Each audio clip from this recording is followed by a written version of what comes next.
जी। बंगाल की खाड़ी में आए चक्रवाती तूफान गुलाब का असर झारखंड में भी दिखने लगा है। राजधानी रांची के आसमान में सुबह से काले बादल छाए हैं। मौसम विभाग के अनुसार आज रात से बारिश शुरू हो सकती है। साथ ही 29 और 30 सितंबर को भारी बारिश की आशंका जताई गई है। रांची, खूंटी, गुमला और रामगढ़ समेत कई निकटवर्ती जिलों में येलो अलर्ट जारी किया गया है। रांची से ज्यादा जानकारी दे रहे हैं संवाददाता संजय कुमार सिन्हा।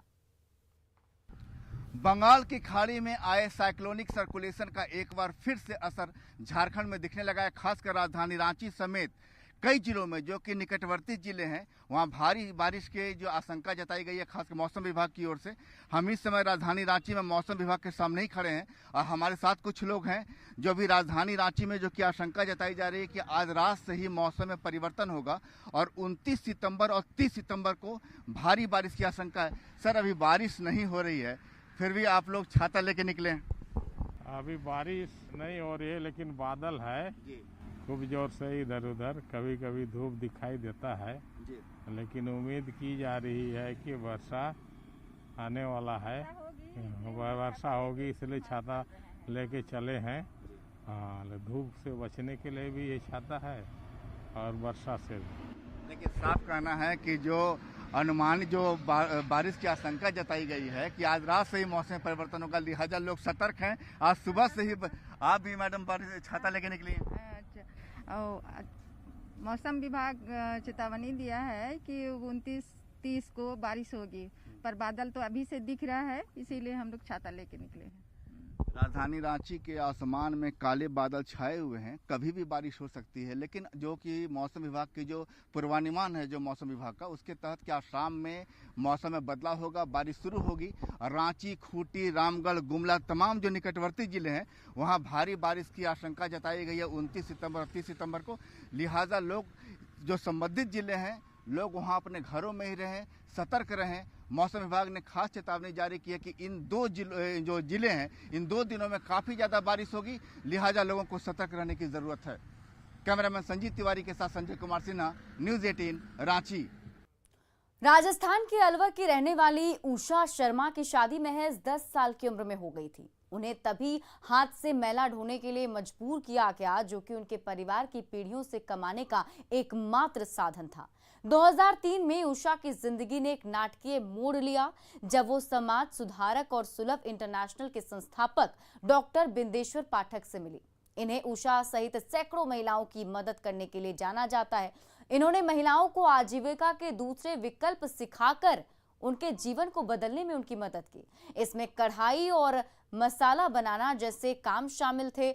उषा के जीवन में बदलाव की इस कहानी को देश भर में मान्यता तब मिली जब उषा को स्वच्छता के क्षेत्र में काम करने वालों के जीवन में बड़ा बदलाव लाने का मौका मिला। इनके उत्थान में उनकी अहम भूमिका के लिए 2020 में उषा को प्रतिष्ठित पद्मश्री से सम्मानित किया गया। स्वच्छता और पानी, पानी, पानी, हमको बचानी है ये जिंदगानी। छोटी थी मैं, जब 7 साल की थी मम्मी के साथ जाती थी और वो ही मतलब मम्मी के साथ जाकर यही सीखती थी और देखती थी कि भाई किस तरह से मम्मी मैला उठाती है, किस तरह से परात में रखती है और कहाँ उसको फेंकती है। फिर मेरी 10 साल की उम्र में मेरी शादी होगी बड़े वाली दीदी के साथ। तो 4 साल के बाद मेरा गौना किया था, तो मुझे यहाँ भी वही काम करने को मिला, मैला ढोने का। तो जिससे कि लड़की सोचती है कि हो सकता है मेरे पति के घर ऐसा ना हो, ये काम करने को मुझे नहीं मिले। तो यहाँ पर डॉक्टर पाठक जी आए तो वे हमसे जैसे कि कोई लेडीज तो मैला ढो के जा रही थी और कोई लेडीज आ रही थी। तो डॉक्टर पाठक जी रोक के हम लोगों को कहने लगे कि भाई 1 मिनट मेरी बात सुनो, रुक जाओ। तो फिर हम इनकी बात सुनने लगे, कहने लगे ये काम तुम क्यों करते हो, कि हमारे लोग तो कोई और काम ही नहीं कर सकते, यही काम करते हम लोग। तो साहब ने कहा तुम लोग दिल्ली आओगे, तो दिल्ली हम लोग आए थे 2003 में, दिल्ली हम लोग आए थे। तो यहाँ पर कभी हम लोगों का इज्जत और सम्मान हमको कभी मिला ही ना था जब हम मेला ढोने का काम करते थे। तो वहाँ पर स्कूल की लड़कियों ने, स्कूलों में बहुत बड़ा स्कूल है, तो वहाँ की लड़कियों ने स्वागत किया था, हमारे मैडमों ने, लड़कियों ने।